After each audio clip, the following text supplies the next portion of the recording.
So very good evening, and today is my third lecture related to भारतीय न्याय संहिता 2023।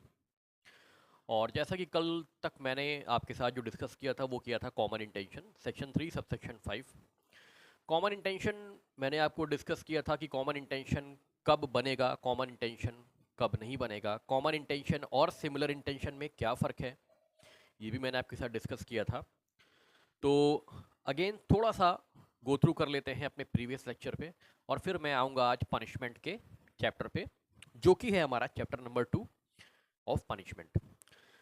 तो देखिए, एक बार जल्दी से रिव्यू करते हैं। मैंने आपको बोला था कि डेफिनेशन क्लॉज आपको पढ़नी है, मैंने रीड आउट भी किया था, रिलेवेंट जो क्लॉज थे वो मैंने आपके साथ डिस्कस भी किया था, और बाकी का काम आपका है, आप उसे रीड करेंगे और जो भी आपको दिक्कत आएगी वो मुझसे आप पूछ सकते हैं by WhatsApp, by call, at any mode you want. और उसके बाद मैंने आपके साथ डिस्कस किया था जो रेलेवेंट चीज़ें थी कि सेक्शन कोई भी ऑफेंस अगर विद इन इंडिया कमिट हुआ है तो वो उस पर क्या प्रोविज़न अप्लाई होगा, अगर इंडिया के बाहर हुआ है तो उस पर क्या प्रोविज़न अप्लाई होगा। तो ये सब डिस्कस मैंने कल किया था। तो एक बार छोटी सी समरी मैं आपके साथ ऐसे ही डिस्कस कर लेता हूँ, बोर्ड पे नहीं। अगर कोई भी ऑफेंस इंडिया के अंदर होता है तो ऑफेंडर कोई भी हो सकता है। आप वर्ड को समझिए, अगर भारत के अंदर कोई भी ऑफेंस होता है तो ऑफेंडर कोई भी हो सकता है। सिटीजनशिप बार्ड नहीं करती, नागरिकता प्रतिषेध नहीं करती, मतलब नागरिकता यहाँ पे आड़े नहीं आती। अगर वो फॉरेनर भी है तो भी उसका ट्रायल इंडिया में चलेगा। अगर उसने भारत के अंदर कोई अपराध किया है, भारत का नागरिक है, तो बट ऑब्वियस आप जानते ही हैं, ट्रायल आए दिन आप देखते हैं चलता रहता है। और कोई भी, मतलब इसमें कोई भी ऐसा बार्ड नहीं है कि उनका ट्रायल नहीं होगा, इनका ट्रायल नहीं होगा। तो इसमें भारत के अंदर अगर अपराध हुआ है और किसी के द्वारा भी वो अपराध किया गया है, चाहे वो फॉरेनर हो चाहे वो इंडियन सिटीजन हो, सब लाइबल हैं as per section 1 sub section 3। अब बात आती है जो अपराध भारत के बाहर होते हैं, तो उस पर दो प्रोविजंस हमारे अप्लाई होते हैं, section 1 sub section 4 and section 1 sub section 5। ये दोनों ही अप्लाई होते हैं। 1 सबसेक्शन 4 में बताया गया है कि जो भी अपराध विदाउट एंड बियॉन्ड इंडिया, मतलब भारत के बाहर जो भी अपराध होंगे उस पर किसको लायबल किया जा सकता है। तो बहुत सिंपल सा आप एक कॉन्सेप्ट आपको मैंने बताया था, लॉजिक, कि अगर ब्रिटेन में ब्रिटेन के नागरिक के द्वारा कोई भी अपराध किया गया है तो उसका इंडिया से कोई भी लेना देना नहीं है, ना ही इंडियन लॉ से। भाई ब्रिटेन का नागरिक है, अगर वो ब्रिटेन में ऑफेंस किया है तो ब्रिटेन की लॉ देखे, ब्रिटेन की गवर्नमेंट देखे, हमें उससे क्या मतलब। लेकिन अगर हमारे देश का नागरिक ब्रिटेन में ऑफेंस करता है तो उस पर बीएनएस लागू है, और उसका ट्रायल जहां पर भी वो मिलता है भारत में अपराध करने के बाद, जहां पर भी वो पाया जाता है वहां पे उसका ट्रायल हो सकता है। तो सेक्शन 1 सब सेक्शन 4 में यही था कि अगर भारत के बाहर कोई अपराध हो रहा है तो केवल और केवल इंडियन सिटीजन ही उसमें आता है, फॉरेनर का उसमें कोई रोल प्ले नहीं है। इसी तरह सब सेक्शन 1(1)(5) में बताया गया है कि भारत का नागरिक हो, वो भारत के बाहर अपराध किया गया हो, सेक्शन 1 सब सेक्शन 5 लग जाएगा। कोई भी शिप एयरक्राफ्ट जो भारत की रजिस्टर्ड है, भारत में रजिस्टर्ड है, और वो देश के वो दुनिया के किसी भी कोने में है और उस पर कोई भी नागरिक हो, जरूरी क्या है कि वो शिप या एयरक्राफ्ट भारत में रजिस्टर्ड हो और उस पर कोई भी सिटीजन हो, इंडिया का हो, फॉरेनर हो, कोई हो, अगर वो अपराध करता है उस शिप पर तो उसका ट्रायल इंडिया में हो सकता है। तीसरा पॉइंट था कि कंप्यूटर रिसोर्स लोकेट जो इंडिया में करती हैं, जो भी कंप्यूटर रिसोर्स इंडिया में अवेलेबल है, जो भी कंप्यूटर डेटा है, जो भी कंप्यूटर सिस्टम है, अगर इसको कोई बाहर देश का नागरिक क्या करना चाहता है, इसको हैक करना चाहता है, इसको जो है वो किसी प्रकार से हमारे डेटा को जिसे कहते हैं कि लीक करना चाहता है, चोरी करना चाहता है, जिससे कि वो कुछ कॉन्फिडेंशियल इंफॉर्मेशन हमारे देश की ले सके, तो उस पर भी सेक्शन 1 सब सेक्शन 5 हमारा लगेगा। तो ये बात हो गई पिछले लेक्चर की। मैंने आपसे कहा था कि कॉमन इंटेंशन, फिर मैं कॉमन इंटेंशन आपके साथ डिस्कस किया था। कॉमन इंटेंशन क्या होता है, तो कॉमन इंटेंशन तभी बनेगा जब दो या दो से ज़्यादा लोग आपस में किसी इंटेंशन को शेयर करते हैं। जैसे ए और बी ने इंटेंशन को आपस में शेयर किया कि हमें सी का मर्डर करना है, तो यहाँ पे इंटेंशन क्या हो गई, ए और बी में शेयर हो गई, तो ये क्या हो गई, एक कॉमन इंटेंशन बनी और उन्होंने मर्डर कर दिया। तो यहाँ पर सेक्शन 1 सब सेक्शन 5 बीएनएस का और सेक्शन 34 आईपीसी का लग जाएगा। कॉमन इंटेंशन सिमिलर इंटेंशन में फर्क मैंने आपको बताया था कि अगर इंटेंशन शेयर नहीं की जाती है लेकिन मर्डर होता है, जैसे कि ए और बी ने आपस में किसी प्रकार की कोई इंटेंशन शेयर नहीं करी है सी को मारने की, लेकिन मारा दोनों नहीं है, तो यहाँ पे इंटेंशन शेयर नहीं हुई लेकिन ऑफेंस कमिट हुआ है, तो ये सिमिलर इंटेंशन होगी। लेकिन जहां पर इंटेंशन शेयर कर दी गई है, ए और बी ने और बी और ए ने आपस में इंटेंशन शेयर करी है और मर्डर किया है, किसका? सी का, तो ये कॉमन इंटेंशन है। तो ये एक बेसिक डिफरेंस है कॉमन इंटेंशन और सिमिलर इंटेंशन में। कॉमन इंटेंशन एक रूल ऑफ एविडेंस है। कॉमन इंटेंशन किसी भी तरीके के अपराध को नहीं बताता, ये अपराध नहीं है, ये किसी ऑफेंस की डिफिनेशन नहीं है, ये रूल ऑफ एविडेंस है।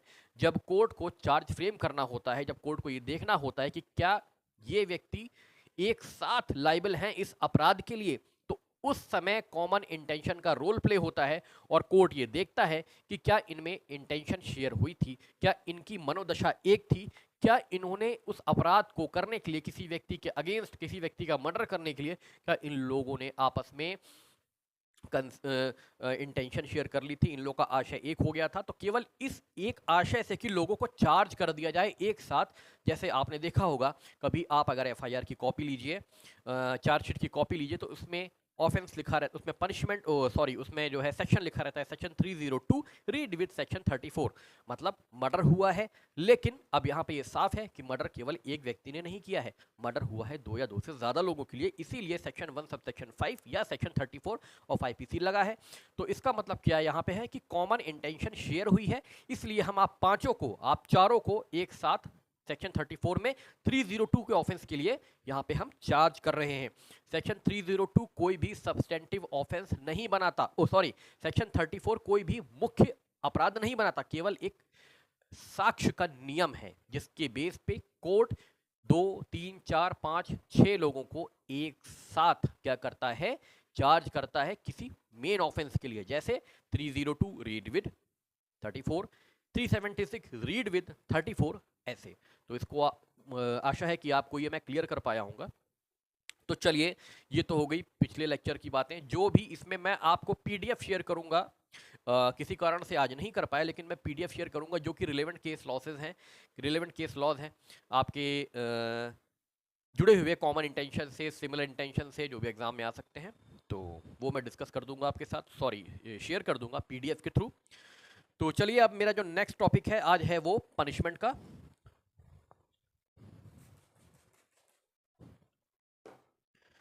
आज मैं आपके साथ पनिशमेंट डिस्कस करूंगा और मैं इस चैप्टर को आज ही खत्म करके नेक्स्ट चैप्टर कल से स्टार्ट करूंगा। बहुत तेज नहीं चलना है, बहुत तेज चलेंगे तो दिक्कत होगी, क्योंकि ऐसा ना हो कि कॉन्सेप्ट क्लियर नहीं है और हम बस एक अंधी दौड़ में दौड़ रहे हैं, तो ये भी ठीक नहीं रहेगा। तो इसीलिए बहुत तेज नहीं चलना है, इजी चलिए।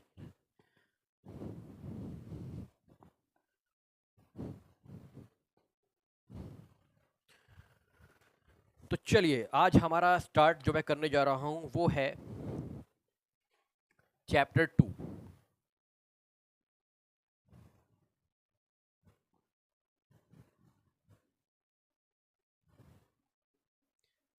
जिसका टाइटल है punishment.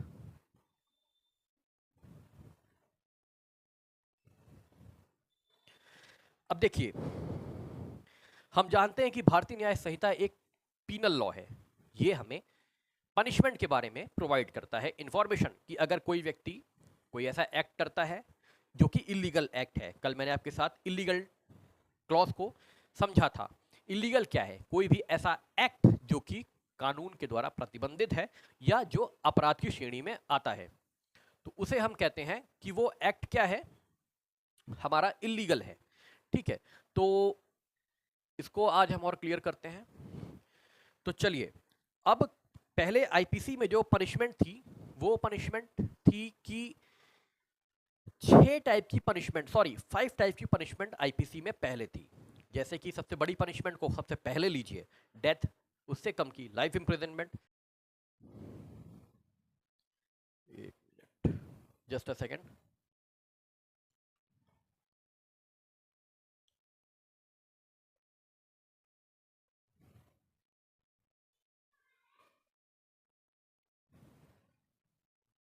Yes, sorry for the inconvenience.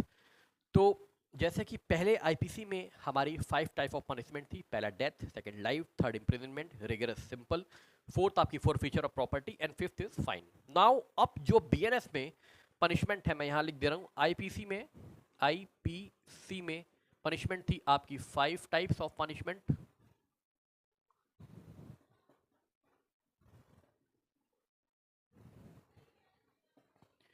BNS में आपकी है 6 type of punishment.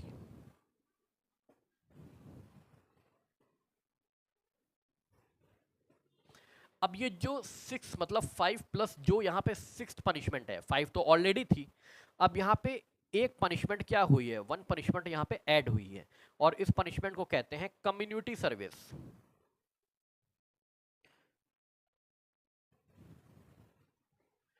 Community service मतलब समाज सेवा। ठीक है, अब समाज सेवा तो लोग वैसे भी करते हैं, बहुत समाज सेवी हमारे देश में पैदा हो चुके हैं।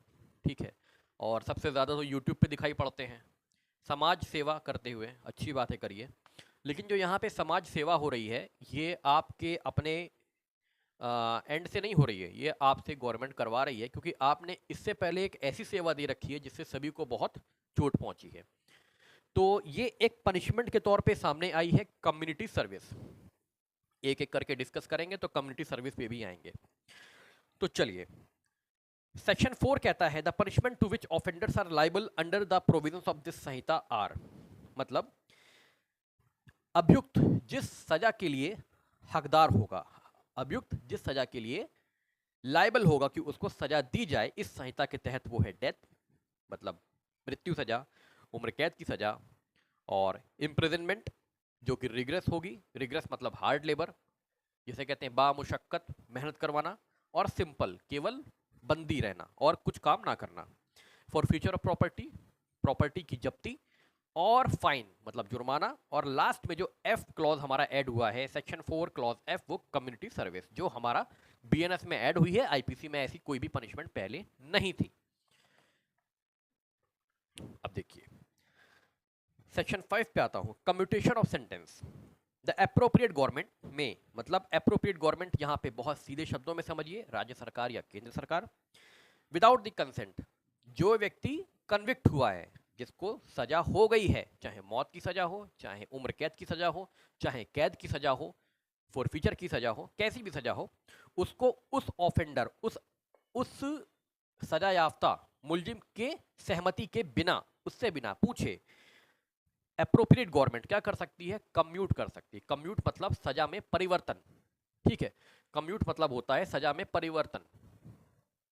कम्यूट मतलब क्या कर देना, परिवर्तन कर देना, सजा चेंज कर देना, परिवर्तन। जैसे कि किसी को मान लीजिए डेथ सेंटेंस हुआ है, तो इसको बदल के क्या कर देना, लाइफ इम्प्रिजनमेंट। लाइफ इम्प्रिजनमेंट हुआ है तो किसी को रिगरस इम्प्रिजनमेंट दे देना। इम्प्रिजनमेंट हुआ है तो फाइन में तब्दील कर देना। ठीक है, तो ये क्या है, मतलब देखिए यहाँ पे लगातार परिवर्तन होता चला जा रहा है, तो कम्यूट हम करते जा रहे हैं सेंटेंस को। तो राज्य सरकार या केंद्र सरकार उस व्यक्ति की जिसको सजा हो चुकी है, उसके कंसेंट के बिना उसकी सजा को बदल सकती है, कम्यूट कर सकती है। ठीक है, किसी और पनिशमेंट पे, मतलब अगर डेथ है तो लाइफ कर देगी, लाइफ इम्प्रिजनमेंट है तो इम्प्रिजनमेंट कर देगी, इम्प्रिजनमेंट है तो फाइन भी कर सकती है। ये गवर्नमेंट के ऊपर है, वो चाहे सेंट्रल गवर्नमेंट हो चाहे स्टेट गवर्नमेंट हो। अब एप्रोप्रिएट गवर्नमेंट मैंने बता चुका हूं आपको कि appropriate government means central act से जुड़े हुए कोई अपराध है, सेंट्रल लॉ से जुड़े हुए कोई अपराध हैं तो वहां पर सेंट्रल गवर्नमेंट, स्टेट एक्ट से जुड़े हुए ऑफेंस है तो वहां पे स्टेट गवर्नमेंट, जो कि स्टेट के मैटर को इफेक्ट करती है। ऐसा मैटर जो स्टेट गवर्नमेंट की लॉ से जुड़ा हुआ है तो वहां पे स्टेट, ऐसा कोई मैटर जो कि सेंट्रल गवर्नमेंट के एक्ट से जुड़े हुए मैटर्स हैं वहां पे central government. For the purpose of this section the expression appropriate government means in cases where the sentence is a sentence of death, जहां पर मृत्यु की सजा है, जहां सेंटेंस कैसा है, मृत्यु है, मृत्यु दंड है, या is for an offense against any law relating to matter to which executive power of the union extends the central government, मतलब जहां पे सजा कैसी है, मृत्यु की सजा है। ठीक है, जहां पर मृत्यु की सजा है या ऐसा कोई अपराध है जो कि एग्जीक्यूटिव जो कि किसी लॉ को क्या करता है, किसी लॉ के अगेंस्ट है, जो कि executive power to the union extend, मतलब ऐसा मैटर जो कि एग्जीक्यूटिव पावर से जुड़ा हुआ मैटर है, ठीक है, और वो किसी लॉ ऐसी, मतलब क्या है, सेंट्रल लॉ जिसे कहते हैं, उसके अगेंस्ट में कोई किया गया ऑफेंस है, तो एक डेथ सेंटेंस और कोई भी law against the central government, ठीक है, मतलब सेंट्रल गवर्नमेंट से जुड़े हुए कोई भी अपराध, सिंपल शब्दों में समझना है, केवल सेंटेंस ऑफ डेथ या or is for an offence against any law relating to a matter to which executive power of the union extends, मतलब ऐसा कानून जिस पर केंद्र की शक्तियों का विस्तार है, ठीक है, तो वहां पर आपका केंद्र सरकार, और जहां पर दूसरा पढ़ता हूं clause, in cases where sentence whether of death or not, चाहे मृत्यु की सजा हो या ना हो, मतलब डेथ सेंटेंस है चाहे डेथ सेंटेंस नहीं है, लेकिन राज्य सरकार से जुड़े हुए मामलों में राज्य सरकार क्या कर सकती है, कम्यूट कर सकती है। इसी तरह केंद्र से जुड़े जो भी मामले हैं, एक तो पहला क्या है, केंद्र सरकार किस केस में कम्यूट कर सकती है, पनिशमेंट को बदल सकती है, चेंज कर सकती है, डेथ सेंटेंस है तो उसको चेंज कर देगी, लाइफ इम्प्रिजनमेंट में ला सकती है, या केंद्र सरकार से जुड़े जो भी अपराध हैं, केंद्र सरकार से जुड़े जो भी अपराध हैं उस पर केंद्र सरकार कम्यूट कर सकती है। इसी तरह राज्य सरकार चाहे डेथ सेंटेंस हो या ना हो, कम्यूट करने की पावर, पनिशमेंट को चेंज करने की पावर राज्य सरकार रखती है, और उन सारे मैटरों पे रखती है जो कि ऑफेंस राज्य सरकार से जुड़े हुए हैं, ठीक है। In calculating fraction of term of punishment, imprisonment for life shall be reckoned as equivalent to imprisonment for 20 years unless otherwise provided. अब देखिए, उम्र कैद मतलब उम्र कैद till the death of the convicted person. जो कानून में है कि उम्र कैद मतलब उम्र कैद जब तक उसकी आखिरी सांस ना रुक जाए तब तक उसे वहीं पे रहना है बंदी बन के। लेकिन अगर यहाँ पे बात आए कि उम्र कैद को कैलकुलेशन कैसे होगा, जैसे कि अगर हमें फाइन, जैसे कि फाइन हमने उम्र कैद प्लस जुर्माना 1 करोड़ का, सॉरी 1 करोड़ का, 1 लाख का, 10 लाख का, जो भी हो कर रखा है, और उसने फाइन का पेमेंट नहीं किया, तो उस केस में अब उम्र कैद है, तो उम्र कैद का कैलकुलेशन कैसे करोगे कि कितना इसको पनिशमेंट, इसको हम पनिश करें, तो वहां पर उम्र कैद के केस में अगर हमें फाइन डिफॉल्ट किया है, उम्र कैद के केस में उम्र कैद भी हुई है, साथ में जुर्माना भी हुआ है, जुर्माना उसने नहीं भरा है, तो इस केस में अब उसको एक्स्ट्रा क्या पनिशमेंट दी जाएगी, ठीक है। वैसे तो एक्स्ट्रा पनिशमेंट कुछ होती नहीं है, क्योंकि भाई उम्र कैद मीन्स में, उम्र कैद में सारी पनिशमेंट इंक्लूड हो जाएंगी, ठीक है। तो वहां पर एज पर लॉ जो उम्र कैद की काउंटिंग होगी for the purpose of paying off fine, ठीक है, for the purpose of imprisonment, क्योंकि उसने फाइन का पेमेंट नहीं किया, तो उस केस में उसको डिफॉल्ट इम्प्रिजनमेंट झेलनी पड़ेगी, एक्स्ट्रा इम्प्रिजनमेंट झेलनी पड़ेगी, तो वहां पे कितना, तो वहां पर हम 20 साल मानेंगे उम्र कैद को। जहां पर हमें कैलकुलेशन, दिमाग में केवल ये रखिए, अगर उम्र कैद की कैलकुलेशन करनी है तो उसको हम 20 साल मान के चलेंगे। और कैलकुलेशन किस लिए करोगे भाई, कैलकुलेशन करोगे फाइन इम्प्रिजनमेंट की, डिटेंशन के लिए, कि इसको और कितना डिटेन करा जाए, ठीक है। तो 20 साल आप कैलकुलेट करोगे in case of life imprisonment. अगर कुछ प्रॉब्लम हो रही है कैलकुलेशन में कि उम्र कैद है और फाइन भी हुआ है और ये फाइन पेमेंट नहीं कर रहा है, तो उस केस में कैलकुलेशन ऑफ लाइफ इम्प्रिजनमेंट को हम 20 साल मान के चलेंगे, ठीक है। और अगर 20 साल का हाफ कर देगा तो 10 साल की सजा, ठीक है। तो इसमें क्या है, ऐसा क्यों हुआ, कभी कभी होता क्या है कि मान लीजिए किसी व्यक्ति को उम्र कैद हुई, ठीक है, तो उम्र कैद टिल डेथ हो गई, जब तक उसकी मृत्यु नहीं होगी वो कारावास भोगेगा। अब सपोज करिए कि राज्य सरकार ने या केंद्र सरकार ने उसकी उम्र कैद को तब्दील कर दिया कैद में, ठीक है। अब जैसे कि अगर किसी व्यक्ति को उम्र कैद हुई है तो 14 साल से कम तो सजा उसे भोगना ही नहीं है, तब भी अगर राज्य सरकार ने या केंद्र सरकार ने उम्र कैद को कर दिया कैद में तब्दील, मतलब लाइफ इम्प्रिजनमेंट को कर दिया इम्प्रिजनमेंट में तब्दील, ठीक है, रिग्रेस इम्प्रिजनमेंट में उसको तब्दील कर दिया, तो अब ऐसा नहीं है कि उम्र कैद थी तो अब 2 साल की रिग्रेस इम्प्रिजनमेंट में तब्दील कर दिया, ऐसा नहीं होगा। उसको 14 साल से कम अब भी नहीं भोगना है, उसको पहले उम्र कैद हुई थी, कम्यूट कर दिया, सजा चेंज कर दी, तो अब उसे कितना 14 साल मैक्सिमम उसको भोगना ही भोगना है, उसके बाद ही वो रिलीज होगा। तो इस केस में अब 14 साल तो उसको भोगना ही भोगना है, प्लस उसने जो उम्र कैद में उम्र कैद के साथ जो फाइन हुआ था वो उसने पे नहीं किया, तो यहाँ पे आप और कितना पनिशमेंट और कितनी इम्प्रिजनमेंट ऐड होगी उस 14 साल में, तो वो आप कैलकुलेशन करोगे on the basis of 20 years. इसलिए उम्र कैद के लिए अगर कैलकुलेशन करनी है तो उसको 20 साल मान के चलेंगे, जो कि हमारा सेक्शन 6 में दिया हुआ है। ठीक है, अब 7th में आ जाते हैं। Every case in which N offender is punishable with imprisonment which may be of either description, it shall be competent to the court which sentence such offender to direct in the sentence that such imprisonment shall be wholly rigorous, or that imprisonment shall be wholly simple, or that any part of such imprisonment shall be rigorous and the rest simple। Simple सा बताया गया है कि अगर माननीय न्यायालय ने हर case में किसी व्यक्ति को सजा सुनाई है, ठीक है, और सपोज करिए ए ने बी का मर्डर किया और कोर्ट ने ए को 20 साल की सजा सुना दी, तो अब 20 साल की सजा सुनाई है तो इसमें कितना रिगरस और कितना सिंपल, कितनी बामुशक्कत कैद और कितनी सरल कैद होगी, ये कोर्ट के ऊपर डिसाइड है। या तो कोर्ट कह दे कि पूरी की पूरी रिगरस होगी, 20 साल आपको कैद बामुशक्कत मेहनत करना है, काम करना है जेल में, तो आप पूरे 20 साल तक ऐसा करोगे। या कोर्ट कह दे कि नहीं भाई, रिग्रेस इंप्रिजनमेंट नहीं, इनको सिंपल कारावास, सरल कारावास, केवल कोई मेहनत नहीं करनी, केवल वहां पे समय बिताना है 20 साल का और ये बाहर हो जाएंगे, तो ये कर सकती है। या कोर्ट मिला सकती है कि 10 साल रिग्रेस, 10 साल बामुशक्कत कैद, या 10 साल आपकी सिंपल इंप्रिजनमेंट। ठीक है, तो ये भी न्यायालय ऐसा कर सकता है। बस इतना ही बोला है इस सेक्शन में, धारा 7 में। अब 8th में आते हैं कि जहां पे कोई भी सम एक्सप्रेस ना हो, सपोज करिए एक व्यक्ति ने, ए ने बी को हर्ट किया, ए ने बी को थप्पड़ मारा, ठीक है, और उसका ट्रायल चला। ट्रायल होने के बाद रिजल्ट ये निकला कि उसको कोर्ट ने जो है कितनी फाइन की सजा सुना दी है, लेकिन फाइन की कोई अमाउंट उस सेक्शन में नहीं दी हुई है कि किसी को हर्ट करने पे कितना जुर्माना दिया जाएगा। बस ये बोल दिया गया है कि जुर्माने से दंडित होगा। मतलब प्रोविजन में केवल इतना बोल दिया गया है कि वो व्यक्ति जुर्माने से दंडित किया जाएगा, लेकिन ये नहीं बोला कि जुर्माने की अमाउंट कितनी होगी। तो उस केस में जुर्माने की अमाउंट कितनी भी हो सकती है, लेकिन एक्सेसिव नहीं होगी।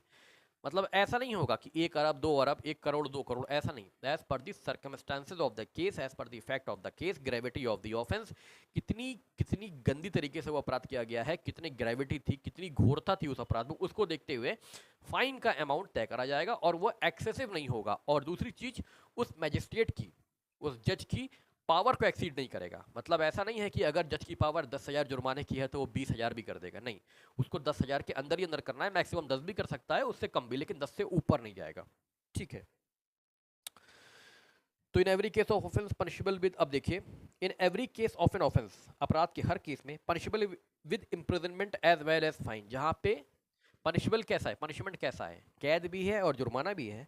इन which the offender is sentence to a fine, जिसमें कि ऑफेंडर को सजा कैसी दी गई है, फाइन की, वेदर विद और विदाउट इम्प्रिजनमेंट, इम्प्रिजनमेंट के साथ या इम्प्रिजनमेंट के बिना। मतलब पनिशमेंट कैसी थी, imprisonment as well as fine, लेकिन सजा कैसी दी गई, केवल फाइन की, चाहे इम्प्रिजनमेंट के साथ चाहे इम्प्रिजनमेंट के बिना।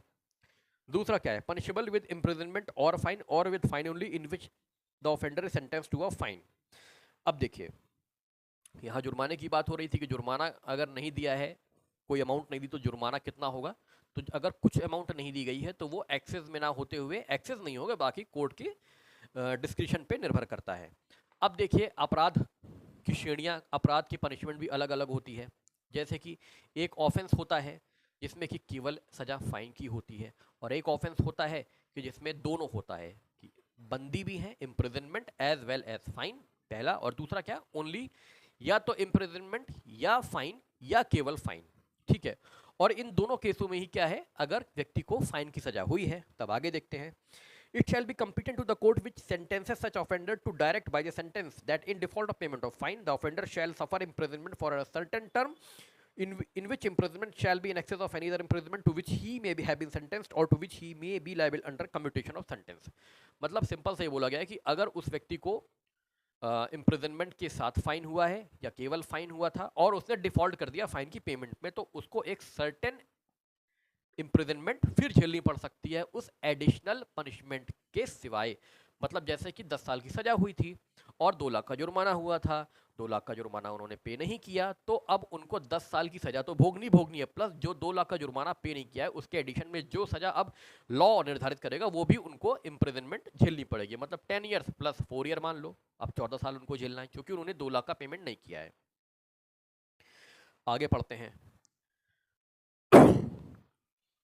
The term for which the court directs the offender to be imprisoned in default of payment of fine shall not exceed 1/4 of the term of imprisonment, which is the maximum fixed for the offence, if the offence be punishable with imprisonment as well as fine. जहां पे punishment कैसी दी गई है, imprisonment as well as fine की punishment दी गई है, मतलब 2 साल की सजा 10 लाख का जुर्माना, ऐसी अगर सजा दी गई है और उस केस में उस व्यक्ति ने पेमेंट नहीं किया है, फाइन का पेमेंट नहीं किया है, तो 2 साल 2 ईयर्स इंटू 1/4 करोगे और जो निकलेगा उसको 2 साल में ऐड कर दोगे, उतना उसको एडिशन में देना है। समझ में आई बात? दूसरा क्या है, the imprisonment which the court imposes in default of payment of fine और in default of community service may be of any description to which offender might have been sentenced for the offence. ठीक है, इसमें क्या बोल रहा है कि default of payment of fine के केस में, मतलब फाइन, केवल फाइन की सजा हुई थी या केवल कम्युनिटी सर्विस की सजा हुई थी और आपने फाइन का पेमेंट नहीं किया, if the offender is punishable with fine or community service, fine या कम्युनिटी सर्विस से वो पनिशेबल है। The imprisonment which the court impose, जो कोर्ट इम्प्रिजनमेंट लगा सकती है in default of payment of fine और in default of community service, या तो आपने फाइन का पेमेंट नहीं किया है या आपने कम्युनिटी सर्विस नहीं करी है जो आपको करनी चाहिए थी, तो इस केस में क्या होगा, किसी भी डिस्क्रिप्शन की सजा आपको हो सकती है, किसी भी डिस्क्रिप्शन की सजा हो सकती है to which the offender might have been sentenced for the offence. ठीक है, लेकिन अब आप अगर क्लॉज 5 में आएंगे, सब सेक्शन 5 में आएंगे, तो उसमें बोला है कि अगर ऑफेंस पनिशेबल है फाइन या कम्युनिटी सर्विस से, imprisonment which the court imposes in default of payment of the fine or in default of community service shall be simple, यहाँ बोला है सिंपल, तो अब सिंपल सा क्लॉज 5 में बोला गया है कि अगर किसी व्यक्ति को केवल जुर्माने की सजा हुई थी या किसी व्यक्ति को केवल कम्युनिटी सर्विस की सजा हुई थी और उसने डिफॉल्ट कर दिया, कम्युनिटी सर्विस उसने नहीं करी या उसने फाइन का पेमेंट नहीं किया, तो इस केस में उसे जो सजा होगी, जो उससे डिटेंशन होगी, जो उसको बंदी बनाया जाएगा, वो सिंपल इम्प्रिजनमेंट होगी, मतलब सरल कारावास होगा, बामुशक्कत कैद नहीं होगी। ठीक है, अब ऑफेंस पनिशेबल विद ये बता दिया। अब देखिए, तो अब कितने महीने की सजा हो सकती है अगर कितना पेमेंट ना करें, तो देखिए एक टेबल दिया गया है कि अगर 5,000 से ज़्यादा का फाइन नहीं है और आपने पेमेंट नहीं किया है, बीएनएस में अगर 5,000 रुपये तक का फाइन कोर्ट ने लगाया है और आपने उसका भुगतान कोर्ट को नहीं किया है, तो 2 महीने तक की सजा आपको एक्स्ट्रा देनी पड़ेगी, एक्स्ट्रा आपको 2 महीने जेल में रहना पड़ेगा। अगर 10,000 तक की कोर्ट ने फाइन लगाई थी, आपने पेमेंट नहीं किया, तो 4 महीने तक आपको और एडिशन, उस पनिशमेंट के एडिशन 4 महीने और आपको वहां पे बंदी जीवन बिताना पड़ेगा। और अगर 10,000 से ऊपर की सजा फाइन लगाया गया था कोर्ट के द्वारा, तो 1 साल तक मैक्सिमम आपको इम्प्रिजनमेंट एडिशन में झेलना पड़ेगा, उस सजा के जो ऑलरेडी आपको किसी अन्य अपराध के लिए हुई है। जैसे मान लीजिए चोरी के लिए 3 साल तक की सजा का प्रावधान है और साथ में कोर्ट ने जुर्माना भी लगाया है 1 लाख का, आपने पेमेंट नहीं किया है, ठीक है, तो आप 3 साल तक तो जेल में बिताओगे ही बिताओगे, प्लस आप उस पनिशमेंट को ऐड कर लोगे जो आपने पेमेंट ना करने के कारण आपको रहना पड़ेगा, मतलब 3 साल प्लस 1 साल। I think I will make it clear, आपको क्लियर हो गया होगा। The imprisonment which is imposed in default of payment of, the imprisonment which is imposed in default of payment of fine shall terminate whenever that fine is either paid or levied by process of law। मतलब जैसे ही suppose करिए आपको 2 साल की कैद और 1 लाख का जुर्माना हुआ था, आपने सजा, आप ऑलरेडी अपनी सजा आप गो थ्रू कर रहे हैं, सजा आप भोग रहे हैं, आपने पेमेंट अब भी 2 लाख का नहीं किया, तो अब आप कब बाहर आएंगे? जैसे ही आप पेमेंट कर देंगे वैसे ही आप बाहर आ जाएंगे। मतलब 2 साल की कैद आपको हुई थी किसी अपराध के लिए और 2 लाख का जुर्माना लगा था, आप 2 साल की कैद तो बिता रहे हैं जेल में, लेकिन जुर्माना का पेमेंट आपने नहीं किया, ठीक है, तो आपको क्या हो गई, आपको एडिशन में इम्प्रिजनमेंट की सजा हो गई कि भाई इनको डिफॉल्ट, इन्होंने फाइन पेमेंट ना करने की वजह से हम 1 साल की सजा और जोड़ रहे हैं, मतलब 3 साल, तो 2 साल की खत्म हुई, अब आप तीसरे साल में आ गए। लेकिन जैसे ही आप तीसरे साल में आए, आपने कहा यार ज़बरदस्ती का प्रॉब्लम हो रही है, पेमेंट करो, बाहर आओ, जैसे ही आप पेमेंट करेंगे आप बाहर हो जाएंगे, ठीक है, तो ये है। अब इसमें जो आपका section 8 sub section 5 clause B है, वो बहुत इंपॉर्टेंट है, इसको समझना, अच्छे से समझिएगा। इसमें लिखा है if before the expiration of the term of imprisonment fixed in default of payment, मतलब अगर 1 साल आपको एडिशन में इम्प्रिजनमेंट होगी अगर आपने 2 लाख का जुर्माना नहीं किया। तो सपोज करिए आपने पेमेंट नहीं किया 2 लाख का और आपको क्या हो गई, 1 साल की एक्स्ट्रा इम्प्रिजनमेंट आपको अवॉर्ड कर दी गई। ठीक है, आपको 2 लाख का जुर्माना देना है, 1 साल एडिशन वाली है।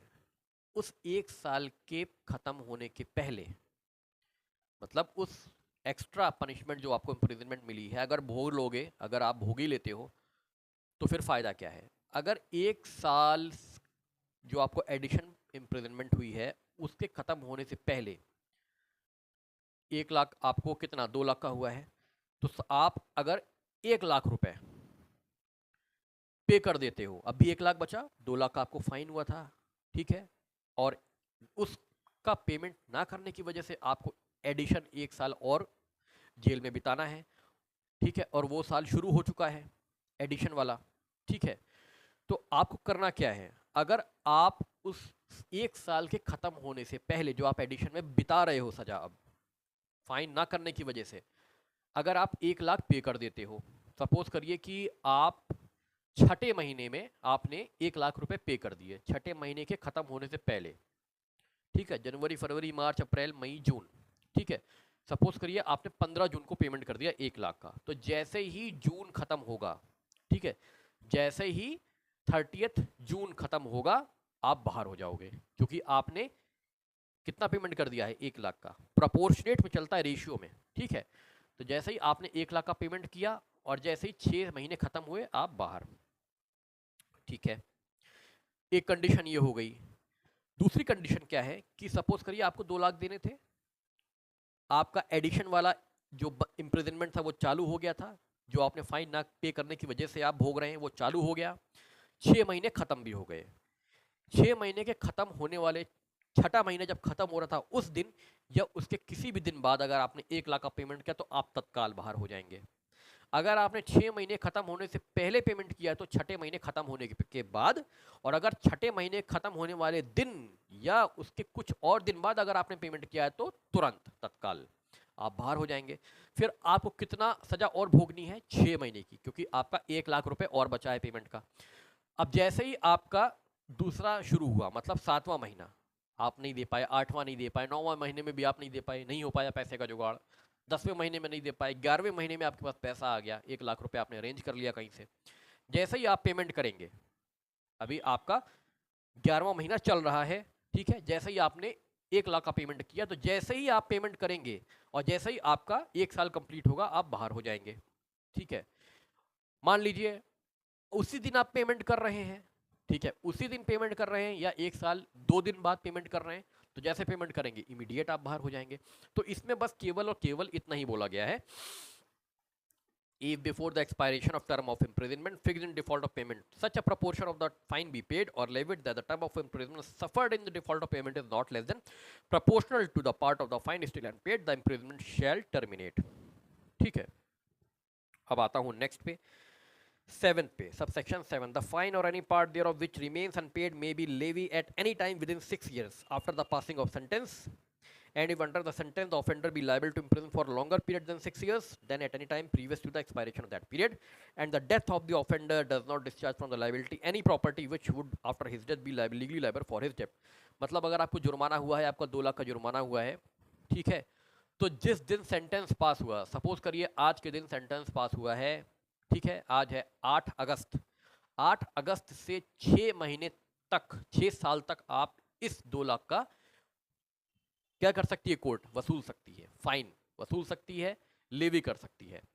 और अगर 6 साल से ज्यादा की सजा हुई है तो भी क्या 6 साल तक उसका क्या करा जा सकता है, उस फाइन की रिकवरी करी जा सकती है। और किसी भी एक्यूज्ड की डेथ, किसी भी एक्यूज्ड की डेथ उसको रिलीज नहीं करती कि अब उसको पेमेंट नहीं करना फाइन का। अगर उसकी डेथ हो गई, उसने फाइन का पेमेंट नहीं किया है, तो उसकी प्रॉपर्टी सेल करके अटैच करके वो फाइन वसूल लिया जाएगा। इसमें केवल इतना ही बोला है। तो कोई भी फाइन या उसका कोई फाइन का पार्ट, मतलब 2 लाख या 2 लाख में से आप मान लो आपने 50,000 पे कर दिए थे, 1.5 लाख बचा है, तो वो अनपेड रह गया है, तो किसी भी टाइम उसको लेवी करा जा सकता है 6 years, with in 6 years after the passing of sentence. जैसे आज सेंटेंस 8 अगस्त को पास हुआ, तो आज से 6 साल के भीतर भीतर तक हम उस 1.5 लाख को वसूल सकते हैं। कौन? राज्य सरकार। कोर्ट आदेश कर देगी कि इनकी प्रॉपर्टी जितनी है, इस व्यक्ति से जुड़ी हुई जितनी प्रॉपर्टी है, इसको अटैच करिए, सेल करिए और फाइन की अमाउंट वसूल लीजिए। और अगर 6 साल से ज़्यादा की सजा हुई है तो भी 6 साल के भीतर भीतर, सेंटेंस के 6 साल के अंदर अंदर। Where anything which is an offence is made up of parts, any of which part is itself an offence, the offender shall not be punished with imprisonment of more than one offence unless it be so expressly provided। अब देखिए section 9 पढ़ रहा हूं मैं। मतलब क्या है, इसमें ये बोला गया है कि जब एक अपराध कई अपराधों से मिलकर बना हो। Where anything which is an offence is made up of parts, made up of parts, जैसे आपने किसी एक व्यक्ति को आपने थप्पड़ मारा, ठीक है, एक थप्पड़ मारा, 2 थप्पड़ मारा, 3 थप्पड़, 5 थप्पड़ उसको मारे, आपने 5 बार उसे क्या किया है? वॉलेंटरली कॉजिंग हर्ट किया है, ठीक है। तो वॉलेंटरली कॉजिंग हर्ट आपने उसे किया है 5 बार, तो क्या उसको हर एक हर्ट के लिए अलग अलग सजा दी जाएगी? ऐसा नहीं है। वॉलेंटरली कॉजिंग हर्ट की सजा एक ही बार दी जाएगी। अगर उसको आप हर थप्पड़ के लिए अलग अलग चार्ज करके अलग अलग सजा दोगे तो उसकी सजा पहुंच जाएगी 20 साल, 22 साल, जो कि कॉन्ट्रेरी टू लॉ है, क्योंकि वॉलंटरी कॉजिंग हर्ट की सजा 20 साल 10 साल नहीं है, ठीक है। तो wear anything which is an offence is made up of parts, any of which part is itself an offence, the offender shall not be punished with punishment of more than one of such his offence unless it be so expressly provided. Limit लगाता है। अब इसको हम उदाहरण से समझेंगे। Where anything is an offence falling within 2 or more separate definition of any law in force for the time being, by which offence are defined or punished, or several act of which one or more than one would by itself or themselves constitute an offence, constitute when combined a different offence, the offender shall not be punished with more severe punishment than the court which tries him could award for any one of such offence। वही बात बोली गई है, जैसे कि इसको आप illustration से समझें। एक गिब्स ए ने जेड को 50 स्ट्रोक्स विद अ स्टिक, 50 बार उसे छड़ी से मारा। किसने? ए ने जेड को मारा। यहाँ पे ए ने कमिट किया है ऑफेंस वॉलेंटरली कॉजिंग हर्ट का to Z by whole beating. 50 छड़ी मारने के बावजूद भी अपराध कौन सा बन रहा है? वॉलेंटरली कॉजिंग हर्ट बन रहा है। And also by each of the blows which make up the whole beating, ठीक है। हर एक बीटिंग से क्या बन रहा है? एक होल बीटिंग बन रही है। ईच ब्लो से एक होल बीटिंग बन रही है। If A were liable to punishment for every blow, अगर आप उसे हर छड़ी मारने पर क्या करोगे? चार्ज करोगे और पनिश करोगे। He might be imprison for 50 साल की सजा हो जाएगी उसे, जो कि हमारे लॉ में नहीं है। 1 for each blow, but he is liable only to 1 punishment for the whole beating. यहाँ पे उसको हर उस 50 छड़ी मारने के लिए वॉलंटरली कॉजिंग हर्ट करा जाएगा।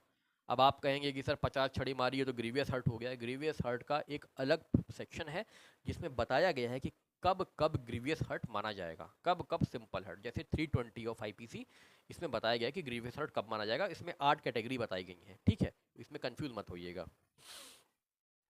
अगर उन 8 कैटेगरी में से किसी भी कैटेगरी में बीटिंग आती है, हर्ट आता है, तो वो ग्रीवियस हर्ट होगा, अन्यथा वो सिंपल हर्ट ही माना जाएगा, वॉलंटरली कॉजिंग हर्ट ही माना जाएगा।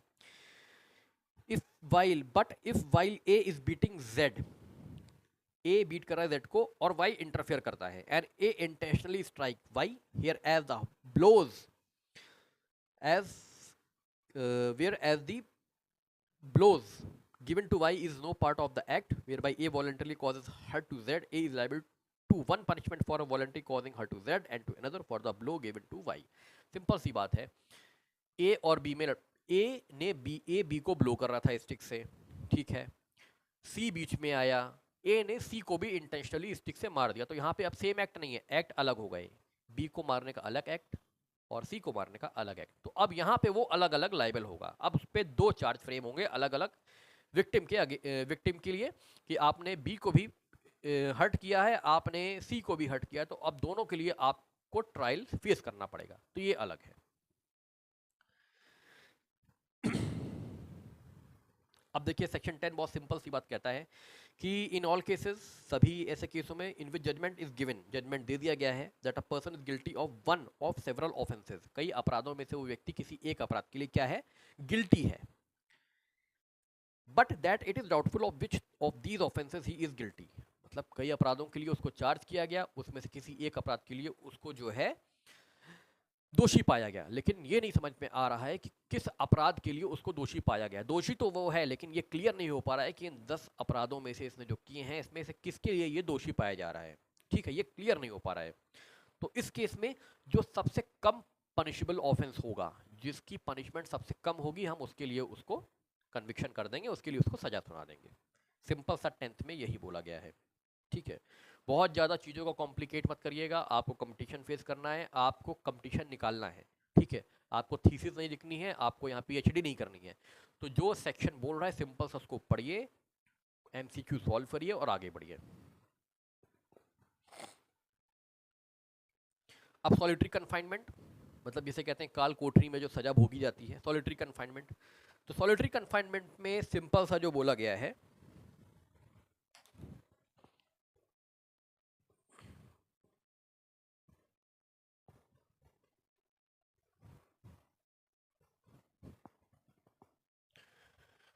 Solitary confinement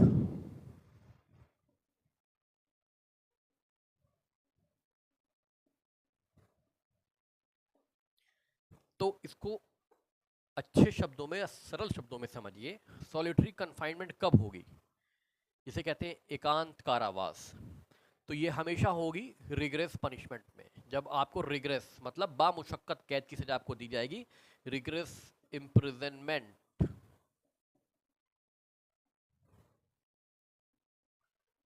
of 10 years. Simple imprisonment में सॉलिटरी कन्फाइनमेंट नहीं मिलता। हमेशा किस में मिलता है? रिग्रेस इम्प्रिजनमेंट में ही आपको सॉलिटरी कन्फाइनमेंट मिलता है। अब सॉलिटरी कन्फाइनमेंट मैक्सिमम कितने टाइम के लिए दिया जा सकता है? तो मैक्सिमम 3 मंथ्स के लिए, मैक्सिमम 3 महीने के लिए सॉलिटरी कन्फाइंड आपको किया जा सकता है, इससे ज़्यादा नहीं। अब इसके बाद और आते हैं, अगर आपको 3 महीने तक की सजा हुई है, ठीक है, 3 महीने तक की आपको सजा हुई है। अभी इसमें एक टेबल भी दिया गया है, लेकिन मैं जो बात बता रहा हूं आप वो देखिए। इसमें लिखा हुआ है, whenever any person is convicted of an offense for which under this संहिता, इस संहिता के तहत किसी व्यक्ति को कन्विक्ट किया गया है, the court has power to sentence him to rigorous imprisonment. Court के पास पावर है कि वो उसको रिग्रेस इम्प्रिजनमेंट से अवॉर्ड कर सकती है। द कोर्ट में बाई इट सेंटेंस, कोर्ट कर सकती है, चाहे तो, में लगा है चाहे तो, order that the offender shall be kept in solitary confinement, offender को सॉलिटरी कन्फाइनमेंट में रख दिया जाए। ठीक है, for any portion or portions of the imprisonment to which he is sentenced not exceeding 3 months in the whole। मतलब solitary confinement जो maximum time के लिए होगी वो 3 महीने के लिए, उससे ज्यादा किसी को आप एकांत कारावास में नहीं रख सकते। According to the following scale, namely a time not exceeding 1 month if the term of imprisonment shall not exceeding 6 month। ठीक है, अब देखिए, अगर किसी व्यक्ति को इम्प्रिजनमेंट हुई है मैक्सिमम 6 मंथ की, तो 1 महीने से ज्यादा उसको आप बंदी नहीं बना पाओगे एकांतवास में। इसी तरह अगर किसी व्यक्ति को 6 महीने से ज्यादा की हुई, अगर किसी व्यक्ति को 1 साल तक की कारावास हुई है, तो आप उसे 2 महीने से ज्यादा तक के लिए आप सॉलिटरी कन्फाइनमेंट नहीं रख सकते। मतलब अगर किसी व्यक्ति को 6 महीने तक की हुई है सजा तो 1 साल तक, किसी व्यक्ति को 1 साल तक की हुई है तो 2 महीने तक, 1 साल से ज़्यादा तक की हुई है तो 3 महीने तक। मैक्सिमम सॉलिटरी कन्फाइनमेंट 3 महीने तक की रख सकते हो। उसमें बता दिया गया है कि 6 महीने तक होगा तो 1 महीने तक, 6 महीने से ज़्यादा की हुई है, 1 साल तक की हुई है तो 2 महीने तक, 1 साल से ज़्यादा की हुई है तो 3 महीने तक मैक्सिमम। ठीक है, ये आपका बता दिया। अब देखिए सेक्शन 12 की बात करते हैं। तो यहाँ पे एक चीज क्लियर हुई कि सॉलिटरी कन्फाइनमेंट मैक्सिमम कितने टाइम की हो सकती है? 3 महीने की। अब सेक्शन 12 कहता है लिमिट क्या है, सॉलिटरी कन्फाइनमेंट की लिमिट क्या है। तो executing a sentence of solitary confinement, such confinement shall in no case exceed 14 days at a time. देखिए, आप मैक्सिमम 3 महीने तक किसी व्यक्ति को एकांत कारावास में रख सकते हैं, लेकिन ऐसा नहीं कि एक बार रख दिया तो कंटिन्यूअस 3 महीने के लिए वो एकांत कारावास में, नहीं। 14 डेज के लिए रखोगे, फिर 14 डेज के लिए वो बाहर आएगा, फिर 14 डेज के लिए दोबारा रखोगे, फिर 14 डेज के लिए वो दोबारा बाहर आएगा। तो ऐसे 14 डेज 14 डेज 14 डेज का अंदर जाना, 14 डेज के लिए बाहर आना, 14 डेज के लिए अंदर जाना, 14 डेज के लिए बाहर आना, ऐसा करते करते 3 महीने आप कंप्लीट करोगे उसको सॉलिटरी कन्फाइनमेंट की, ये बताया इसमें। उसके बाद अगर सजा 3 महीने से ज्यादा की हुई है, अगर उसको सजा 3 महीने से ज्यादा की हुई है, अगर सजा 3 महीने तक की हुई है तो वेल एंड गुड, 14 डेज का। अगर सजा 3 महीने से ज्यादा की हुई है, सपोज करो उसको सजा हो गई है 1 साल की, 2 साल की, 3 साल की, तो उस केस में जो अब ये इंटरवल होगा ना, इसे आप क्या करोगे, कम करोगे, 7 डेज का ले आओगे। 7 डेज के लिए वो अंदर जाएगा, 7 डेज के लिए बाहर जाएगा, 7 डेज के लिए अंदर, फिर 7 डेज के लिए बाहर, और ऐसे करते करते आप 3 महीने तक उसको सॉलिटरी कन्फाइनमेंट में रख सकते हो। देखो सॉलिटरी कन्फाइनमेंट 3 महीने तक ही रहेगी, चाहे उसे उम्र कैद ही क्यों ना हुई हो, उससे ज़्यादा सॉलिटरी कन्फाइनमेंट नहीं हो सकती। सॉलिटरी कन्फाइनमेंट में बता दिया गया कि कितने दिन के लिए अंदर और कितने दिन के लिए बाहर, क्योंकि कंटिन्यूस सॉलिटरी कन्फाइनमेंट आप नहीं रख सकते। अगर देखिए, अगर 3 महीने तक आपका, अगर देखिए 14 डेज एट अ टाइम, एक बार में 14 दिन से ज़्यादा आप उससे अंदर नहीं रखोगे। 14 दिन कंप्लीट होगा वो बाहर आएगा, फिर 14 दिन कंप्लीट करेगा बाहर, फिर वो वापस 14 दिन के लिए सॉलिटरी कन्फाइनमेंट में अंदर आएगा। अगर देखिए इसको पढ़ लेता हूँ, in executing sentence of solitary confinement, such confinement shall in no case exceed 14 days at a time with intervals between the period of solitary confinement of not less duration than such period, and when the imprisonment awarded shall exceed 3 months, अगर 3 महीने से ज्यादा की कैद उसको हुई है, सजा हुई है, तो उस केस में सॉलिटरी कन्फाइनमेंट 7 डेज की होगी। 7 डेज के लिए अंदर, 7 डेज के लिए बाहर, 7 डेज के लिए अंदर, 7 डेज के लिए बाहर। ठीक है, तो इसमें यही बताया गया है। अब सेक्शन 13 है, इसमें बोला गया है कि जो चैप्टर 10 और चैप्टर 17 में दिए गए अपराधों के लिए कन्विक्ट हुआ है, और अगर वो दोबारा कन्विक्ट हो जाता है उन्हीं चैप्टर में दिए गए किसी भी अपराध के तहत, मतलब चैप्टर 10 और चैप्टर 17 में जो ऑफेंस प्रोवाइड किए गए हैं, उसके लिए कोई व्यक्ति, उससे जुड़े हुए अपराधों के लिए कोई व्यक्ति कन्विक्ट होता है पहली बार, और अगर वो फिर से कन्विक्ट हो जाता है सब्सिक्वेंट इवेंट में, तो उसको आप किसी प्रकार की सजा, जिसमें कि उम्र कैद तक दे सकते हो, और इम्प्रिजनमेंट ऑफ ईदर डिस्क्रिप्शन, जो कि 10 साल तक की हो सकती है। आप एक बार खुद रीड करिएगा, प्रॉब्लम बिल्कुल जो मैंने बता दी इससे ज़्यादा इसमें कुछ नहीं है, एक बार रीड कर लीजिएगा, दिक्कत हो तो पूछ लीजिएगा। तो देखिए यहाँ पे आपका जो चैप्टर है पनिशमेंट का वो खत्म होता है। Chapter 2 of punishment of BNS यहाँ पे खत्म होता है। उम्मीद करता हूँ आपको ये टॉपिक क्लियर हुआ होगा। अगर कुछ इसमें प्रॉब्लम आपको है अब भी, तो आप कमेंट सेक्शन में कमेंट कर दीजिए, और व्हाट्सएप मैसेज करके आप पूछ सकते हैं। मैं नेक्स्ट वीडियो में या एट द टाइम मैसेज करके उसको क्लियर आउट कर दूंगा। मिलते हैं नेक्स्ट वीडियो में जल्दी। Till then, thank you so much.